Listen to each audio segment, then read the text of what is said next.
الحراس الكبار، عتوقة وبومنيجل وقبل وشكري الواعر، كلهم حراس كبار بالدوري التونسي وبالمنتخبات التونسيه. اكيد انه هذا الحارس فاروق بن مصطفى يعتبر من الحراس الشباب. كره صعبه صعبه صعبه صعبه صعبه صعبه، والهدف الاول كما قلت ليس بالمنتخب السهل، منتخب متكامل. والهدف الاول لمصعب الساسي لاعب النجم الرياضي الساحلي يتمكن من تسجيل الهدف الاول في هذه المباراه. واكيد ان نظرات المدرب عمار سويح تؤكد على انه منتخب جاهز للاطاحه بالمنتخب الاولمبي المغربي. بقى لوحده من دون رقابه، كانت عنده حلول كثيره، تمريره من مدريه نور الذي مرر هذه الكره بشكل ممتاز جدا، والمتالق مصعب ساسي لم يجد صعوبه كبيره في وضعها في مرمى الحارس أبرهون محمد.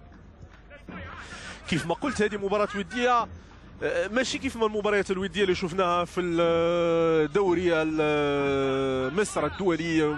لعبنا اكيد انه مجموعه من المباريات مع منتخبات افريقيه من افريقيا جنوب الصحراء. ما كان